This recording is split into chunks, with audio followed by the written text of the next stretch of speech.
Hello guys, so welcome po sa ating part 2 ng iron napkin. Ayan, so ito po yung iron napkin natin. Okay, so gumawa lang ko pang video para hindi masyado mahaba. So, bawat pack po ng ating iron napkin, maging night use, day use, or kaya yung ating panty liner, meron ka pong makukuhang self-test card. So, ito po ay makakatulong sa atin ng malaki para malaman natin, okay, yung mga nangyayari sa loob natin. Okay, so paano? So, para malaman mo na ikaw ay masarap pa at mabango. What? So, buksan natin ito. So, meron ka pong color indicator. Meron ka pong, ano pa? Meron ka nito. Ayan. At saka meron ka cotton buds. Para saan ito? Hindi to para lang sa tenga mo. Okay, pwede rin to sa baba. Okay, so ngayon ang gagawin natin.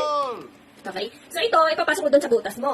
Okay? Kukuha ka doon ng konting, parang ano lang, basta na mabasa siya. Okay? So, ang gagawin mo, pag basa na siya, okay, ipapahid mo ngayon dito. Dito mo siya ipapahid. Ayan, ipapahid mo siya dyan hanggang mabasa po yan. Okay? And then, okay, after few seconds, kunin mo po siya, tapos itapat mo po siya dito sa color indicator natin. Okay? Sa unang indicator natin, ito, ibig sabihin, pag nasa yellow pa siya, ibig sabihin, masaya pa si Ningning.